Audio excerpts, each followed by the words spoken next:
Kedengeran nggak suaranya? Dengar ya? Dengar James. Besok imun kan ada vaksin, ada bahas vaksin, bahas hipersensitivitas, terus tumor, ada HIV, sama terakhir teknik. Tapi teknik sih di sini gue nggak masukin karena kayaknya sih cuma itu kan prosedural, maksudnya ya bisa dibaca di PowerPoint. Oke. Sekarang kita ngomongin vaksin dan sera. Oke. Vaksin sama sera itu dua-duanya sebenarnya mirip. Miripnya karena digunakan untuk mencegah atau mengobati infeksi menular. Jadi basisnya itu membangkitkan antibodi, menimbulkan antibodi. Nah, cuman bedanya adalah kalau vaksin itu isinya antigen, tapi kalau sera itu isinya antibodi. Nah, kalau vaksin antigennya itu bisa dari mikroorganisme, bakteri, virus, atau adjuvan. Sedangkan kalau sera itu sifatnya tadi antibodi, jadi isinya bisa antibodi monoklonal, protein, sama antibodi itu sendiri. Nah, sera itu biasanya sering dikenal juga sama terapi plasma. Karena yang disuntik itu atau yang dimasukin itu plasma. Isinya antibodi. Nah, itu juga berkaitan sama imunisasi aktif dan imunisasi pasif. Jadi, kalau vaksin itu termasuk dalam imunisasi aktif, kalau sera atau plasma itu termasuk dalam imunisasi pasif. Nah, maksudnya kalau imunisasi aktif itu, tadi kan isi dari vaksin itu kan mikroorganisme, bakteri, virus, segala macam. Nah, pasti itu bisa menimbulkan gejala klinis pada pasien. Misalnya kayak COVID, kan ada gejala klinisnya kayak infeksi saluran pernafasan atau gangguan penciuman. Nah, itu kan termasuk dalam gejala klinis. Nah, lalu basis dasarnya adalah ekstraksi antigen atau patogen. Jadi yang diambil itu patogennya. Nah, disebut aktif karena dia merangsang untuk menghasilkan antibodi terhadap antigen. Nah, tapi antigen yang disuntikan itu tidak cukup untuk menginfeksi atau virulensinya rendah.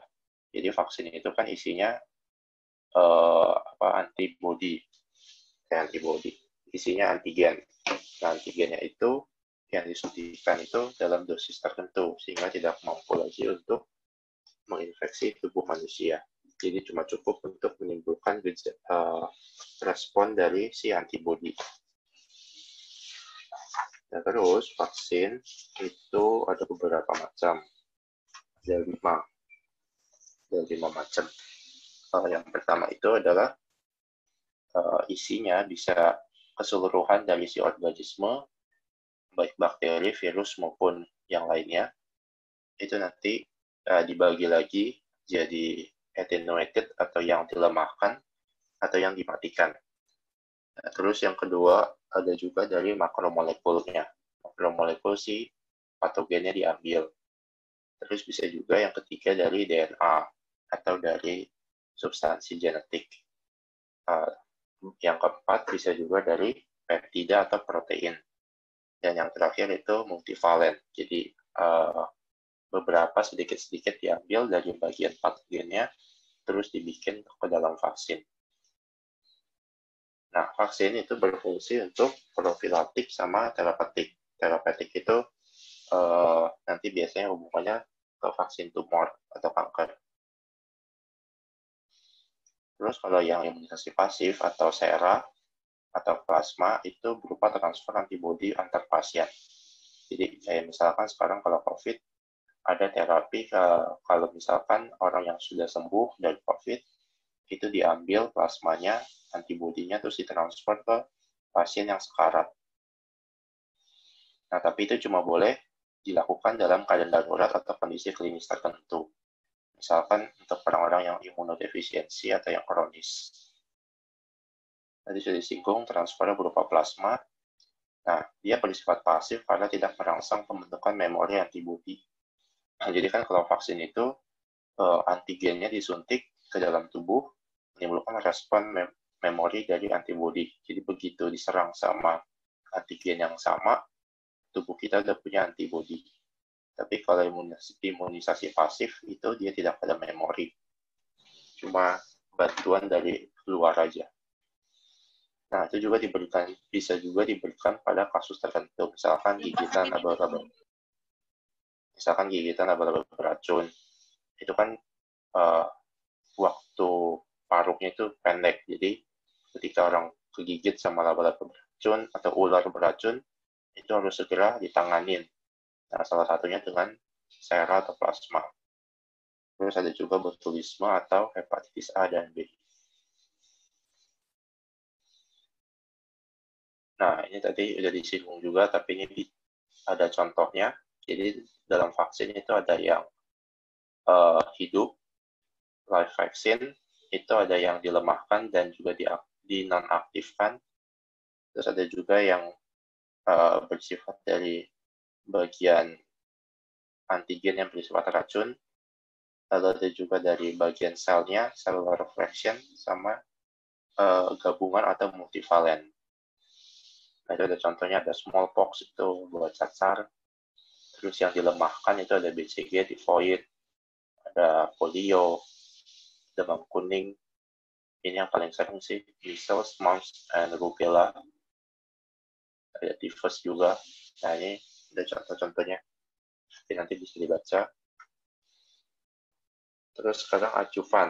Adjuvan itu jadi sebenarnya substansi tambahan yang ditambahkan ke vaksin, tujuannya untuk meningkatkan respon imun. Jadi sebagai immunobooster istilahnya. Jadi meningkatkan sensitivitas dari si imun waktu disuntik vaksin. Nah, yang populer yang digunakan itu ada aluminum salt. Ini paling banyak digunakan karena mempromot antibodi itu lebih baik. Terus ada yang lysosom and immunostimulating complex. Lalu ada kompleks adjuvan, ada monoamide peptide sama sitokin. Sitokin nanti banyak macam, bisa interleukin, bisa monokin, chemokin, dan yang lain-lain. Nah, untuk anak, itu biasanya yang wajib imunisasi ada TBC, difteri, tetanus, ada batuk rejan, polio, campak, sama hepatitis B. Itu biasanya juga vaksinnya itu DPT ya. Kalau yang ada paket DPT, difteri, pertusis itu batuk rejan sama T-nya tetanus. Oke, itu vaksin dan sera. Sekarang ke hipersensitivitas. Hipersensitivitas itu artinya respon imunitas yang berlebihan. Jadi reaksinya terlalu besar terhadap suatu infeksi.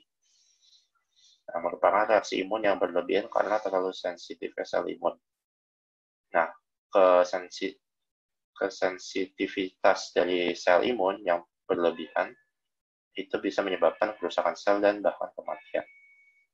Ada 4 tipe, dibagi dalam 2 kategori. Tipe 1 sampai tipe 3 itu innate response atau respon cepat, sedangkan yang tipe 4 itu lebih ke delayed response atau lambat. Nah, ini ada yang siapa aja yang berperan penting dalam masing-masing tipe. Kalau tipe 1 itu IgE, merujuk kepada alergi, bisa berupa atropik dan anafilaktik. Tipe 2 itu lebih ke IgG dan IgM, antibody dependent. Tipe 3 sebenarnya juga IgG dan IgM, tapi sifatnya kompleks. Dia ada aktivasi komplement di situ. Kalau tipe 4 lebih ke cell mediated. Nah, sekarang masuk ke tipe 1. Nah, ini sebenarnya paling banyak kayaknya sih.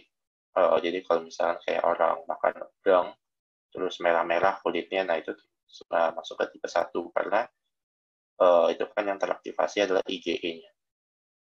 Nah, hipersensitivitas tipe 1 itu bisa berupa reaksi alergennya, bisa berupa paparan langsung, tertelan, injeksi, atau terhirup. Nah, reaksinya diperantai oleh IgE. Jadi, untuk menangani alergi itu kan selnya basofil atau mast cell. Nah, basofil itu nanti ada ditempelin sama si IgE-nya atau antibodinya. Nah, ketika ada paparan alergen, itu dia si IgE itu bakal mensekresikan beberapa sitokin atau mediator kimiawi.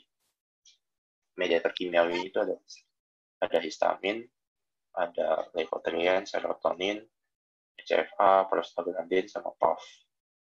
Nah, mediator kimiawi ini tuh bakal menyebabkan serangkaian respon. Responnya singkat dan langsung kelihatan secara fisik gitu. Nah, gejalanya itu bisa dari ringan sampai yang berbahaya atau anafilaksi. Pengobatannya dengan epinefrin, antihistamin, dan kortikosteroid. Nah, untuk orang-orang yang mau mendiagnosis ada alergi atau enggak, itu bisa dengan uji ELISA atau uji intradermal. Nah, kalau yang tipe 2 itu tadi lebih ke IgG dan IgM atau aktivasi dari si antibodi. Nah, jadi ketika si antigen itu nempel di dalam sel tubuh kita, itu akan membentukkan antigen dan membentuk antigen surface kompleks. Jadi begitu antigen masuk dan nempel di dalam sel kita, pasti membentuk kompleks. Nah, karena membentuk kompleks, pasti ada aktivator aktivasi dari sel B untuk melepaskan si antibodi. Nah, antibodi ini akan merekognisi sebagai zat asing. Nah, pasti yang disekresikan kalau antibodi yang paling besar kan IgG dan IgM. IgG yang terlebih dahulu sih, karena lebih besar jumlahnya. Nah, ternyata reaksinya terlalu berlebihan. Karena berlebihan berarti si antibodinya itu akan merekrut si makrofag. Makrofag itu kan fagosit. Kalau fagosit berarti dia sifatnya memakan. Nah, karena memakan dia akan menghancurkan surface dari selnya. Padahal itu kan sebenarnya antigennya itu bukan bersifat patogen. Kalau di sini dicontohkan antigennya itu sebagai obat heparin, antiplatelet. Sebenarnya itu baik buat tubuh, tapi karena diresponnya berlebihan, jadi selnya rusak.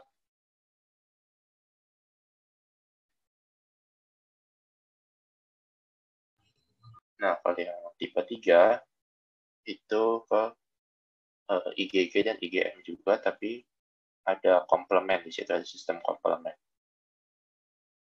Jadi mekanisme yang bersama, tadi ada aktivasi dari IgG dan IgM, lalu kan si antibodi bakal nempel sama sel target. Nah, di dalam sel target juga ada aktivasi dari si komplement. Komplement itu kan nanti melepaskan MEC, membran attack complex. Nah, itu yang membuat kerusakan di jaringan tubuh kita itu semakin parah, atau di selnya itu semakin parah. Lalu juga ada degranulasi neutrofil, jadi ditambah sama MEC, terus ada makrofag juga nanti, itu lebih merusak si selnya.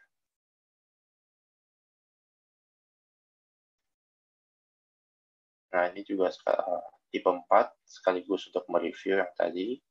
Tipe 1 tadi IgE, tipe 2 IgG sebenarnya sama IgM, tapi IgG lebih dominan. Tipe 3 juga IgG sama IgM, tapi ada tambahan komplement. Nah, kalau yang tipe 4, itu sifatnya tadi kan cell mediated. Jadi, antara T helper, ada tipe 1 dan tipe 2, sama CTL. CTL itu sitotoksik yang CD8. Nah, untuk membedakan antara tipe 1 sampai tipe 4, itu bisa juga dilihat dari antigennya. Kalau tipe 1, kebanyakan soluble atau larut.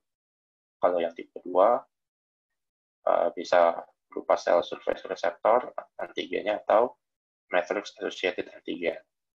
Tipe 3 juga soluble, tipe 4 rata-rata soluble. Nah, ini efektornya, kalau IgE pasti sama basofil atau mast cell kan. Kalau tipe 2, kadar antibodi, nanti ada sel fagosit, ada NK sel, ada makrofag segala macam. Atau bisa juga efektornya berupa reseptor dari si antibodi. Terus kalau tipe 3 itu tadi aktivasi dari si komplement. Nah, kalau tipe 4 itu macam-macam. Ada yang langsung membunuh, CTL itu kan langsung membunuh, C8, perforin, sama gransim. Kalau yang T-helper itu masuk ke antibodi, nanti IgE, eosinofil. Kalau yang T-helper 1 lebih ke makrofag. Itu pembagiannya. Oke, itu tadi hipersensitivitas. Karena masuk ke toleransi dan autoimun. Nah, jadi tubuh kita itu pasti punya toleransi imunitas. Artinya tidak semua antigen itu diserang atau dimakan sama tubuh.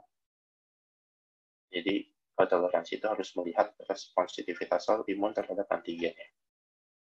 Nah, dalam tubuh kita itu kan ada self sama non-self antigen. Nah, toleransi itu harus bisa membedakan antara self sama si non-self. Yang diserang itu yang non-self. Nah, kalau toleransinya gagal, itu bisa menyebabkan autoimun. Artinya semua sel, baik itu sel tubuh atau sel asing, diserang. Nah, toleransi itu nanti dilakukan pada perifer dan sentral.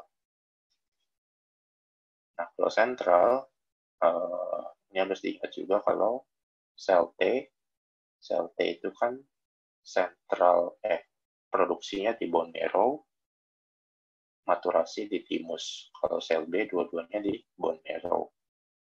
Nah, jadi sel T itu punya dua mekanisme. Ada yang di timus, dan ada juga yang di bone marrow.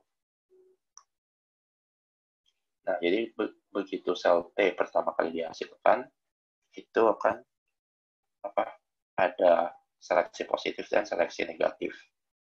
Nah, jadi itu akan dipaparkan sama self antigen. Self antigen itu antigen kita, ya kan, self antigen. Nah, kalau misalkan dia mengikat terhadap self antigen, itu entah di anergi atau di apoptosis, dimatiin. Sisanya yang berhasil akan masuk ke seleksi kedua di timus.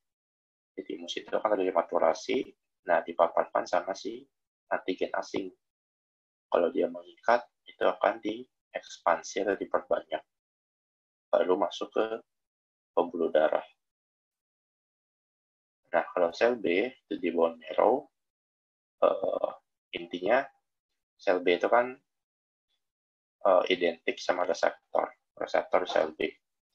Nah, jadi kalau reseptor bermasalah, di bone marrow itu dikasih kesempatan untuk melakukan editing, reseptor editing. Nah, tapi editing itu cuma bisa sekali aja. Jadi begitu sekali diedit ternyata masih gagal, baru dihilangkan. Nah, sisanya yang berhasil itu akan langsung ke periferi, ke periferal.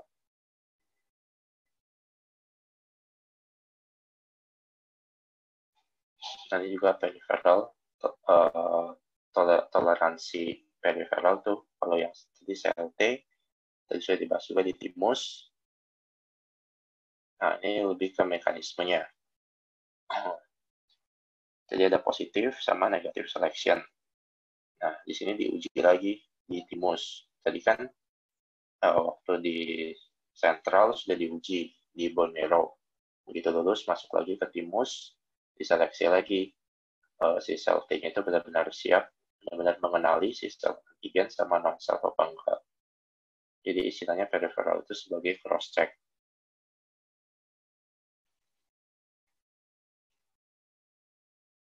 Nah, mekanisme dari periferal, toleransi periferal, tadi kan ada anergi sama apoptosis atau diresi.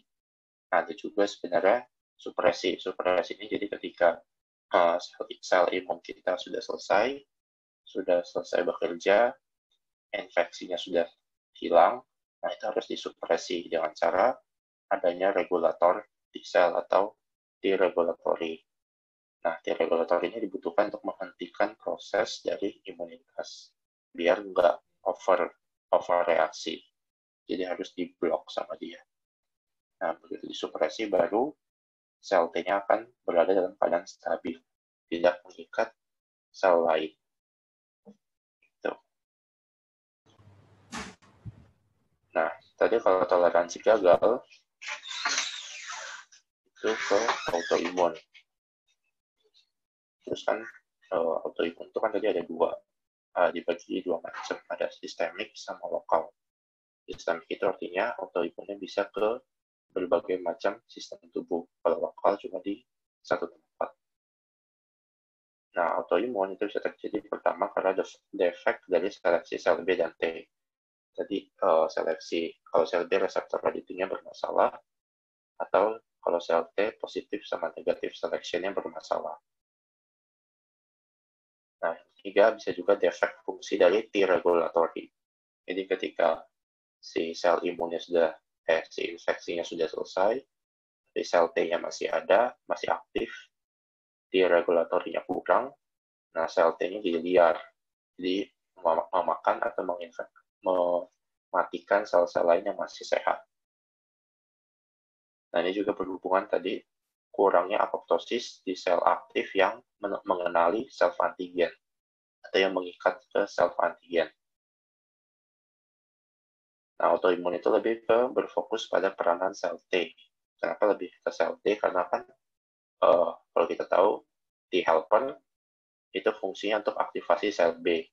Terus TC, cytotoxic itu fungsinya buat makan, buat fagositosis dari si patogen. Nah, makanya sel T itu lebih berperan penting dibandingkan sel B sebenarnya. Nah, autoimun itu bisa disebabkan karena genetik, susceptibility genes, atau karena environmental atau lingkungan. Nah, di sini ada kalau genetic factor itu ada gen MCH, atau bisa juga CTLA4, ini paling sering CTLA4 yang kena defek. Nah, kalau yang environmental atau yang lingkungan itu bisa dari obat-obatan, bisa dari infeksi bisa virus, bisa bakteri, atau bisa juga dari racun. Jadi autoimun itu terjadi kalau ada yang trigger, istilahnya ada yang memicu terjadinya infeksi. Nah, autoimun itu bisa berlangsung.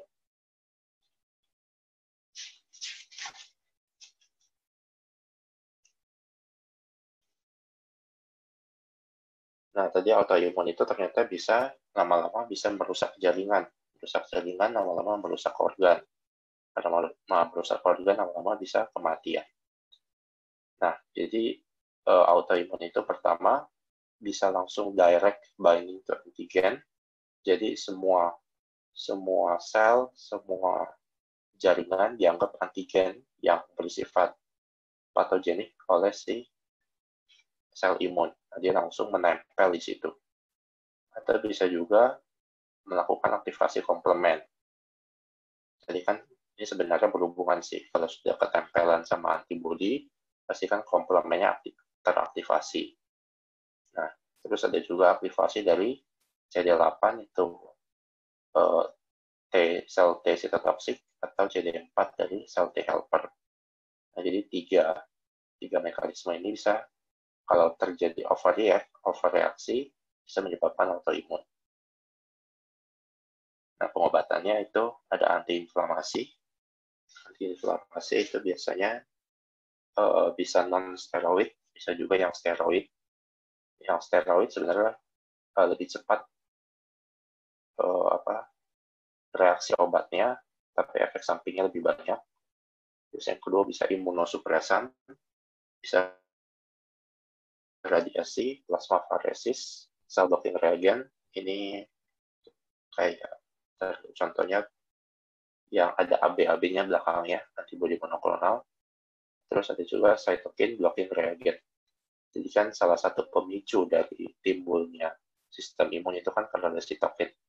Nah, sitokinnya diblok sama obat biar sel imunnya tidak terlalu ganas.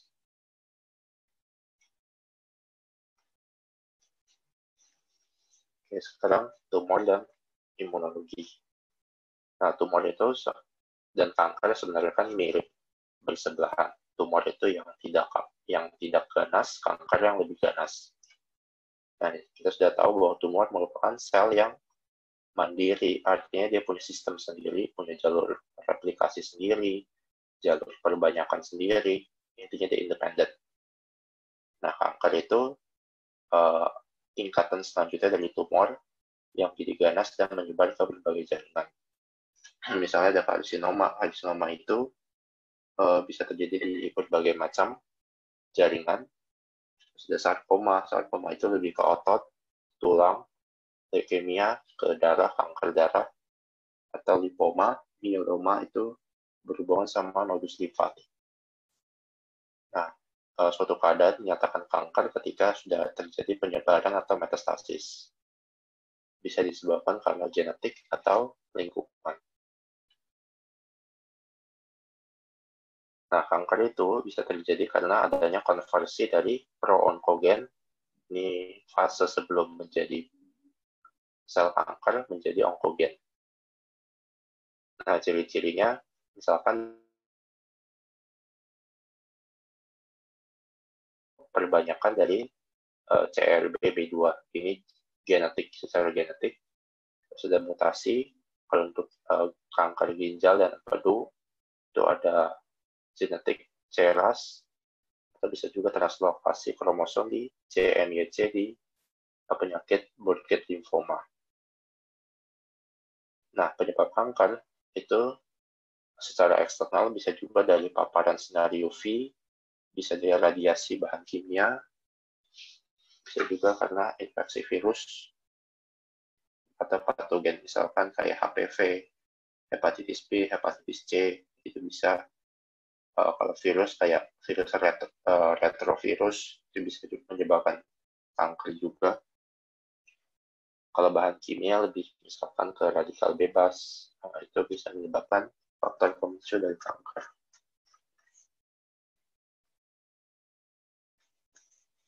Nah, tumor dan kanker itu sebenarnya bisa direspon sama sel imun kita. Ada dua, ada respon cepat dan respon lambat. Nah, kalau respon cepat pasti berhubungan sama makrofag dan NK sel, karena dia aktivasinya kan cepat di depan. Nah, NK sel itu kan natural killer, berarti kan yang membunuh dengan mendeteksi ekspresi dari MHC1. Jadi ketika suatu sel yang sehat punya MHC1, itu NK sel tidak akan membunuh, tidak akan mensekresikan perforin sama gransim. Tapi waktu ekspresinya rendah, si MHC1-nya, berarti NK selnya akan mensekresikan perforin dan gransim untuk membunuh sel tersebut. Nah, makrofag juga sama. Kalau dalam kanker, makrofag ada dua macam, tipe M1 dan tipe M2. M1 itu sebagai penghambat munculnya kanker, sedangkan kalau tipe M2 itu ada stimulannya, stimulusnya. Nah, kalau yang adaptif, itu pasti hubungan sama limfosit T, limfosit B. Sel T itu kan tidak bisa langsung menempel ke si antigen, perlu APC, makanya responnya lebih lambat. Antigen tumor bakal dipresentasikan oleh APC ke CD4 dan CD8. Nah, kalau untuk limfosit B nanti setelah dipresentasikan sebagai APC, adanya produksi antibodi khusus membunuh dengan aktivasi komplement, ADCC, dan ini pakai reseptor. Nah, cuman tumor itu ternyata tidak semudah itu untuk dikalahkan sama sel imun. Karena dia tadi selnya bersifat independen, berarti dia punya mekanisme khusus untuk menghilangkan diri. Nah, jadi ketika sel tumor itu diserang sama si sel imun, dia berusaha untuk mempertahankan diri dengan menggunakan berbagai jalur. Ada jalur intrinsik dan ekstrinsik. Nah, jalur intrinsik itu dia akan mempromosi makrofag M2 terhadap sel tumor. Jadi kan M2 itu adalah stimulan. Nah, si sel tumor itu bakal mempromosikan si makrofag M2 terhadap sel tumor. Jadi menyebabkan sel tumornya semakin banyak. terus semakin terstimulasi. Nah, terus si tumor itu juga bisa meningkatkan jumlah T regulatory. Kalau regulatornya semakin banyak, berarti imunnya semakin disupresi atau dikurangi. Jadinya tidak ada respon imun. Itu ekstrinsik. Nah, kalau intrinsik dari dalam si sel tumornya bisa dengan mengurangi ekspresi antigen. Jadi kan kalau antigennya sedikit, otomatis si sel imun tidak bisa menempel. Terus adanya glycocalyx. Glycocalyx itu seperti penghalang, sehingga sel imun tidak bisa tembus, jadi nggak bisa ditempel. Nah, tadi yang ketiga ini berhubungan sama yang ke-1, karena kurangnya ekspresi antigen, induksi respon imunnya nggak kuat atau lemah. Nah, terus dia mengikat inhibisi imunitas atau ke CTLA4. Nah, sekarang ke imunodefisiensi. Khususnya kita bahas HIV.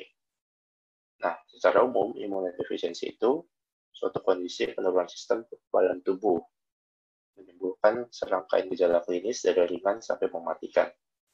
Nah, biasanya kalau imunodefisiensi itu pada tahap awal kurang kelihatan. Semakin waktu semakin jalan, baru gejalanya semakin terlihat. Nah, klasifikasinya ada 2 macam berdasarkan etiologi. Ada yang primer sama sekunder. Sedangkan kalau berdasarkan komponen imun, bisa dilihat itu ada yang humoral, ada yang selular, sama yang mix atau campur, combine. Humoral itu nanti hubungannya sama antibodi, sama sel B. Kalau selular itu nanti lebih ke makrofag, NK sel, dan yang lain. Nah, untuk yang primer itu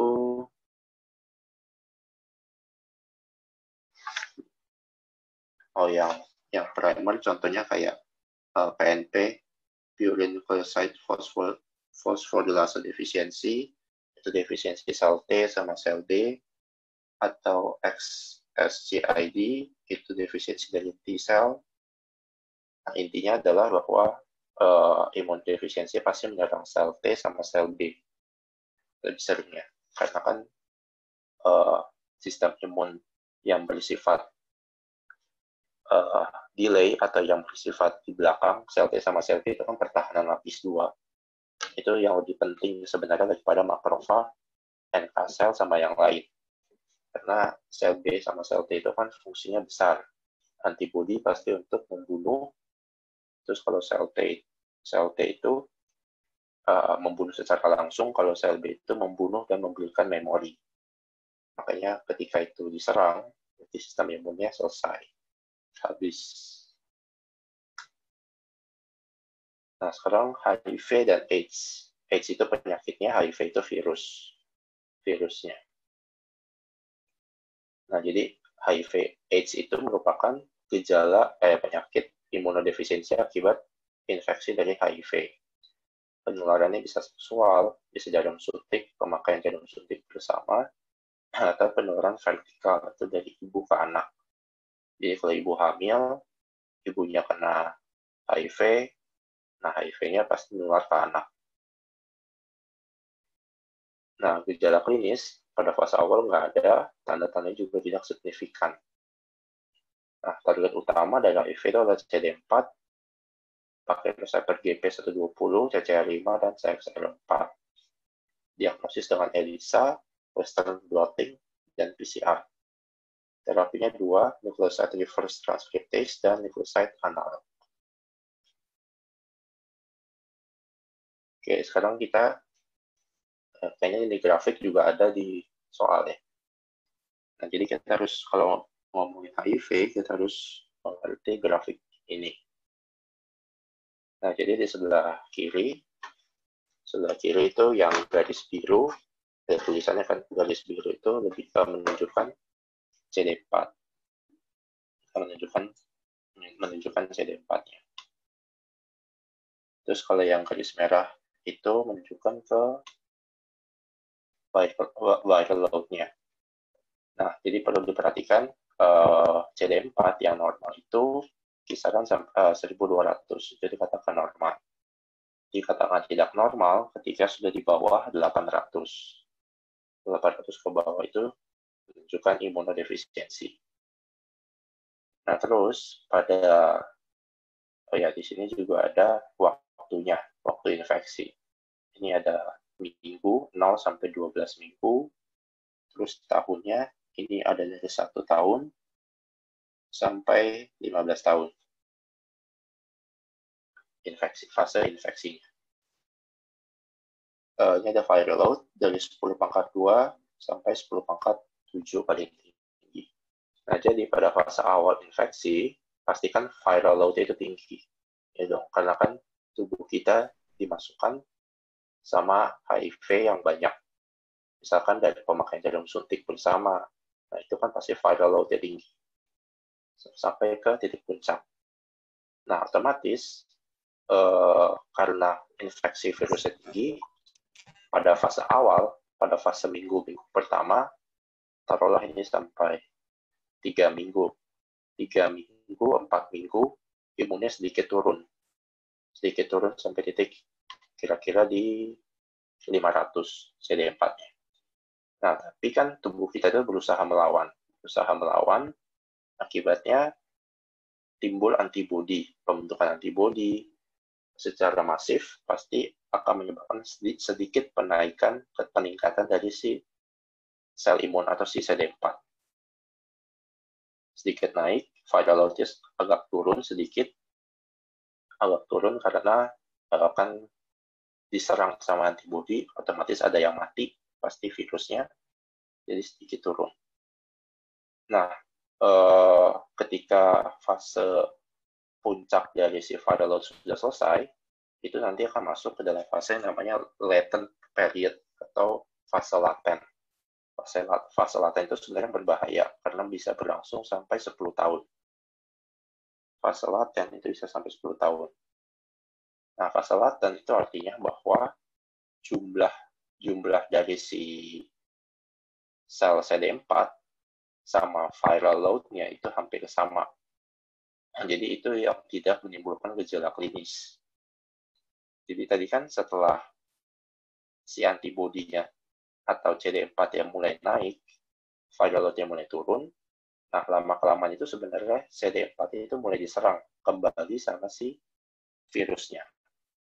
Otomatis CD4 akan mulai sedikit turun, virusnya akan sedikit demi sedikit akan naik. Nah, sebenarnya pada fase ini itu namanya latent period. Artinya bahwa adanya hampir sama jumlah antara virus dan jumlah antara CD4. Hampir sama. Nah, itu bisa kurang lebih 8 sampai 10 tahun. Nah, lama-kelamaan, pasti kan CD4-nya semakin turun, virusnya kan semakin naik. Nah, itu nanti gap-nya, ini kan ada jarak. Ada jarak yang besar di sini. Nah, itu nanti masuk namanya ke AIDS baru jadi sindrom karena perbedaannya sudah sangat besar antara CD4 dan si virusnya. Virusnya sudah 10 pangkat 6, CD4-nya cuma di bawah 200, hampir 0. Nah, itu baru nanti namanya masuk ke fase AIDS. Nah, makanya untuk seseorang terkena AIDS itu makan waktu puluhan tahun, belasan tahun. Nah, sekarang pertanyaannya kenapa CD4 yang dijadikan tolak ukur? Itu nanti kita akan bahas di sini. Oke, pertama, transmisi. Jadi kita tadi sudah dibahas, ada kelenjar susu, ada darah, sama cairan seminalis. Cairan seminalis itu hubungan seksual. Jadi ketika hubungan seksual ada cairan seminalis, kalau salah satu pasangan ada HIV, itu bisa ditransfer. Nah, HIV itu bisa masuk lewat blood-to-blood contact, atau langsung masuk ke dalam darah, atau lewat membran mukosa. Nah, sebenarnya HIV itu virus yang sangat pintar. Kenapa pintar? Karena dia hampir sama kayak tumor gitu. Maksudnya punya pikiran sendiri untuk menginfeksi manusia. Nah, tadi dia tujuannya, HIV itu tujuannya ke CD4. Kenapa CD4? Karena reseptor yang cocok sama HIV itu ada di CD4. Jadi, bindingnya itu pasti ke CD4.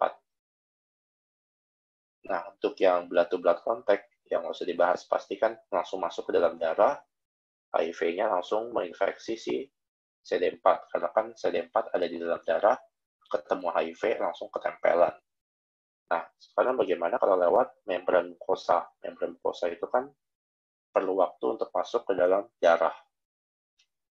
Nah, itu yang kita bahas. Transmisi di membran mukosa, kita harus tahu bahwa sel imun itu kan terdistribusi di berbagai jaringan, di berbagai tempat. Salah satunya di membran mukosa juga banyak sel imun. Di situ ada makrofag, ada neutrofil, segala macam ada di situ.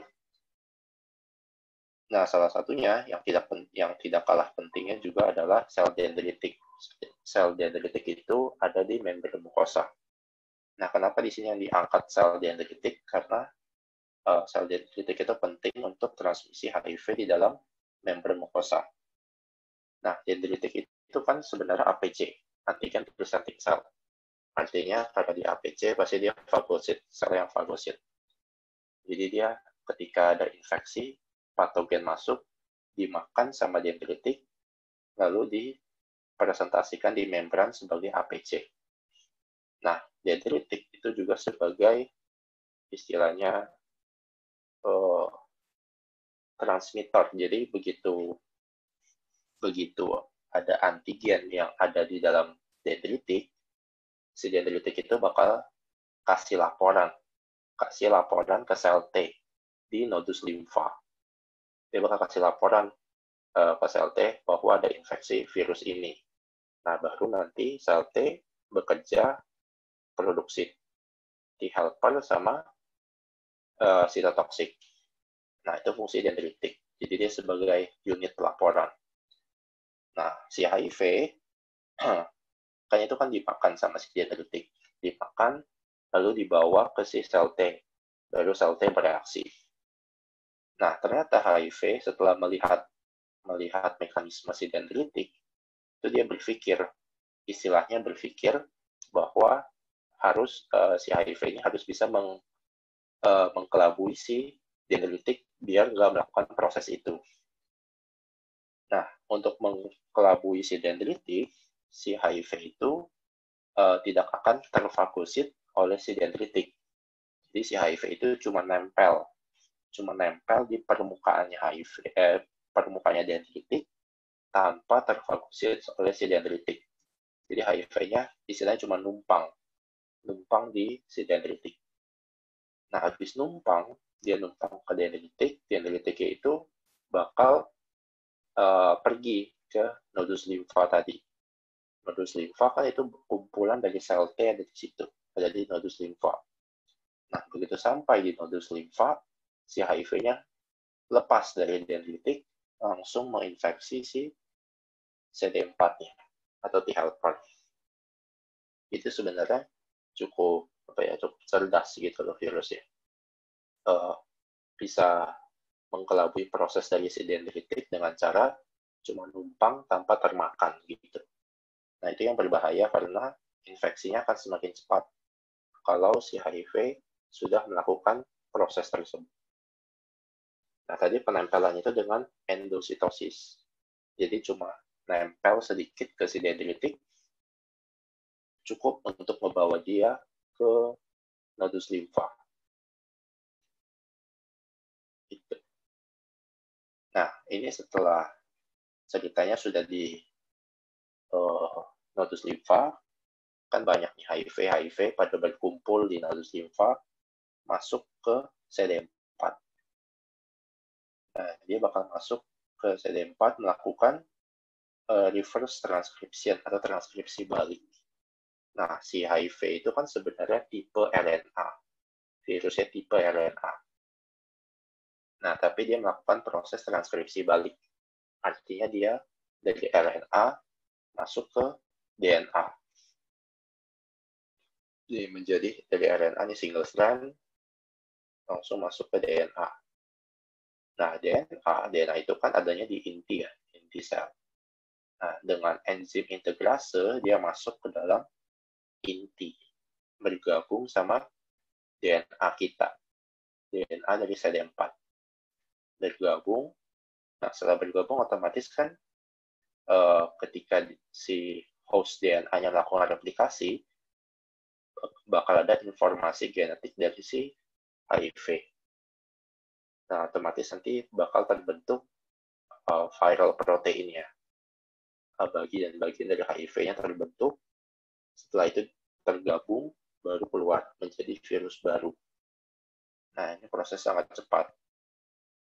Nah, begitu si viral virus baru keluar, CD4-nya mati, apoptosis. Nah, kalau itu terjadi secara terus-menerus, CD4-nya mati, semua mati, ya berarti sel CD4 sudah tidak ada di dalam tubuh. CD4 itu kan penting buat mempromot sel B, terus juga untuk menjadi T-regulatory, itu dari T-helper kan semuanya, CD4 T-helper. Kalau T-helper udah nggak ada, pembantunya udah nggak ada, ya udah sel imunnya collapse.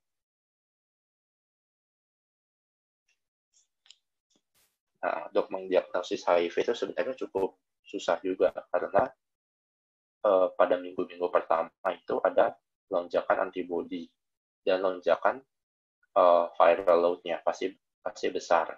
Antibodinya memerangi HIV, terus viral load-nya juga banyak. Nah, itu kalau terjadi di minggu-minggu pertama. Nah, tapi kalau udah dalam masuk latent period, begitu dites, bisa jadi negatif hasilnya. Karena kan tadi CD4 sama virusnya itu jumlahnya hampir sama, atau dalam jumlah yang tidak banyak. Nah, karena tidak banyak, itu bisa dianggap kadang sebagai tidak ada infeksi. Makanya kadang tesnya bisa false negatif. Nah, tes yang digunakan untuk HIV itu ada ELISA, sama tadi Western blot. Biasanya ELISA itu bisa ngaco, bisa false negatif di ELISA, pemastiannya pakai Western blot. Jadi kalau di sini positif otomatis pasti HIV. Tapi kalau ELISA-nya positif, Western blotnya negatif, nah itu 50-50. Bisa HIV, bisa enggak. Karena sebagai indikator kuat itu di Western blot.